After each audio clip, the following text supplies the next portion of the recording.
everyone, and welcome to the Embedded Systems Conference Show for 2010. We're live here in San Jose, California, showcasing the latest in Cortex-M microcontrollers from Nxp. This is the booth here at the San Jose Convention Center where we've been for the last 3 days, showcasing the latest with the Cortex-M0 microcontrollers, including our tools partners that have joined us. We have a tool zone here to the right where we're showcasing the LPC product family tool offering. We have several of our tool vendors, including Micrium, also Code Red. We're showing the embed tool from the ARM. We have several demo stations here where we're showcasing the latest in the Cortex-M family of microcontrollers. We start here with the Cortex-M0 and the latest installment there with the Open CAN on board. We also have a demo station showcasing our LPC 1700 from the Cortex-M3 line. And then we also have a demo station with our latest announcement from the Cortex-M4 with DSP capability. All of these demos have been getting a lot of traffic this week from several customers who are very interested in using our product. We're going to talk to one of our field applications engineers, Jeff Hassan, out of our Chicago office. He's going to talk us through this Cortex-M0 demonstration that we've been giving here at the show that's gotten a lot of press. So, Jeff, here you go.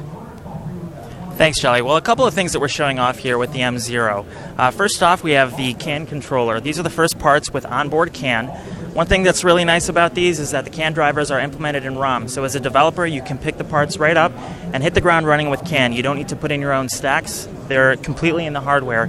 So what we're showing here is just we're driving a simple motor. We can go a couple of different speeds, a couple of different directions, and it's really just a nice CAN interface. This would be something for, say, automotive applications or anywhere where you have an embedded application and you're utilizing CAN.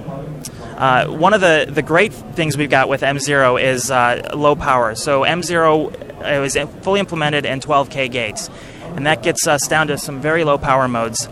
Over here we have an LPC Espresso, and we're doing a few things with it. We're turning on, turning off an LED, and then we go into a sleep state, and then we go into a deep sleep state.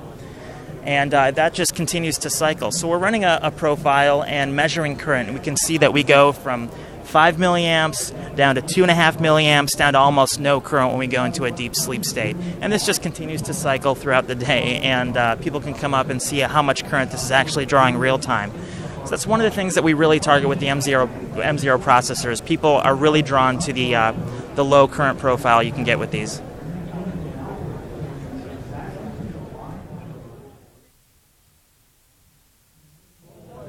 Hi, we're here at the booth with Ian Morris, one of the business line applications engineers. He's going to talk to us about this e-metering demo using our LPC 1700 Cortex-M3 microcontroller. Here you go, Ian. Okay, thanks, Shelley. Right, so what we've got really is a system based around the LPC 1768, which is monitoring the power coming into a dummy load. So what we're looking at is the voltage, the current, the power, and the power factor. The way we achieve this, basically, is to some amplifiers looking at current transformers. We're sending this into the ADC of the 1768. So this is monitoring the current, the voltage, etc. What it's also doing is showing the power of the core because it's actually serving out web pages. So we've got an Ethernet connection to the PC here. So the data's coming out of the 1768 into an Excel spreadsheet, and we're graphing things like the voltage, the current, the power factor, etc. We can actually do this on 3 phases, although we've only got a single phase connected up at present, which is why you get the 3 different graphs. We've also got another dummy load on here, which is just another application for 1768, which is a ringtone player, and that's just serving as a load. It's actually running the Micrium OS and playing various different 80s themes. Let's see if we can get that on microphone. There we go. Okay, so I don't even know what that is, I can't recognize it. So that's it, basically.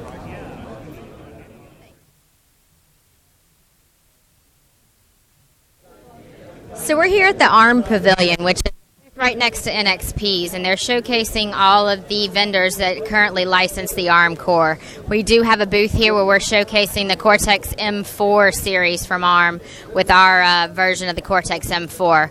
This is Long Trung from our San Diego office. He's one of the FAEs down there, and he's going to talk us through this demo. Here you go, Long. Thank you, Shelley. So Nxp is the first to have an M4 product, and what we have here is a demo that shows that we have an input signal, analog input signal coming in to the M4 product. And the microcontroller is processed doing a FIR filter, 128 tap filter, and converting that to a digital signal. And once we have converted the signal, we send it back out. And as you can see here on the scope, that it's a clean signal. So the advantage of the M4 is it combines a digital signal processor with a microcontroller. So instead of a two-chip solution with a coprocessor and a DSP, this is all in one processor. So the advantage with the M4 with the digital signal instruction set allows to do a multiply accumulate instruction in one cycle compared to a 2 or 3 cycle instruction on a typical microcontroller. So this highlights the advantage of the M4, and look forward to being out in this year.